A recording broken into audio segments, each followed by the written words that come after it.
ஒன்றே சொல்வார் ஒன்றே செய்வார் உள்ளத்தில் உள்ளது அமைதி. இன்பத்தில் துன்பம் துன்பத்தில் இன்பம் இறைவன் வகுத்த நியதி. ஒன்றே சொல்வார் ஒன்றே செய்வார் உள்ளத்தில் உள்ளது அமைதி. இன்பத்தில் துன்பம் துன்பத்தில் இன்பம் இறைவன் வகுத்த நியதி. சொல்லுக்கு செய்கை பொன்னாகும் வரும் துன்பத்தில் இன்பம் பட்டாகும்.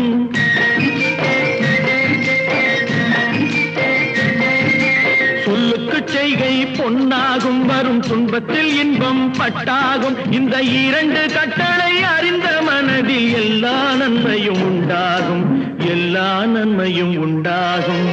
ஆறு மனமே ஆறு, அந்த ஆண்டவன் கட்டளை ஆறு. ஆறு மனமே ஆறு.